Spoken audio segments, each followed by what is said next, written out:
పార్లమెంట్లో కేంద్ర ప్రభుత్వం ప్రవేశపెట్టిన బడ్జెట్ పేద మధ్యతరగతి ప్రజలకు అనుగుణంగా ఉందని కేంద్ర మంత్రి రామ్మోహన్ నాయుడు అన్నారు. 12 లక్షల లోపు వార్షిక ఆదాయం ఉన్న వారికి ఇన్కమ్ ట్యాక్స్ మినహాయింపు ఇవ్వడం చరిత్రాత్మక నిర్ణయమన్నారు.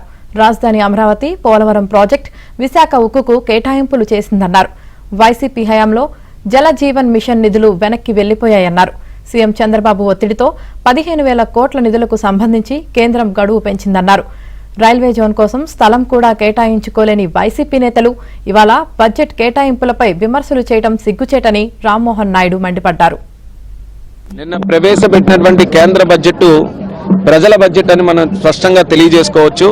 12 లక్షల వరకు ఆదాయం ఉన్నటువంటి వ్యక్తులందరికీ కూడా, ముఖ్యంగా మధ్యతరగతి కుటుంబాలు, మధ్యతరగతి వర్గం ఎవరైతే ఉన్నారో వాళ్ళందరికీ కూడా ఊరట కల్పించేలా నో ఇన్కమ్ ట్యాక్స్ స్లాబ్ తీసుకొని రావడం అనేది ఒక చరిత్రాత్మకమైనటువంటి నిర్ణయం. ఆంధ్రప్రదేశ్ రాష్ట్రానికి సంబంధించి గతంలో కూడా చెప్పాం, 7 నెలల్లో డబుల్ ఇంజిన్ సర్కార్ తాలూకా కార్యక్రమాల వల్ల విశాఖ స్టీల్ ప్లాంట్కి సుమారు 10,500 కోట్లు, రైల్వే జోన్కి శంకుస్థాపన, అలాగే పోలవరం ప్రాజెక్టుకి 12,300 కోట్లు, అలాగే అమరావతి ప్రాజెక్టుకి సుమారు 31,000 కోట్లు, అలాగే 2 నోడ్లు ఓర్వకల్లు కొప్పర్తి నోడ్లు, క్రిస్ నోడు, ఇలా చాలా కార్యక్రమాలకి కేంద్ర ప్రభుత్వం మనకి సహకరిస్తూ నిధులు కూడా మంజూరు చేయడం జరిగింది.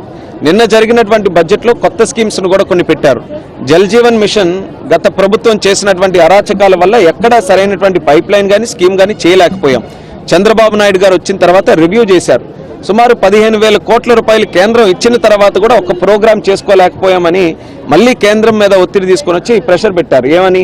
ఎక్స్టెన్షన్ చేయండి, 2025కే కాదు మరొక 3 years ఎక్స్టెన్షన్ చేయండి అని అన్నారు.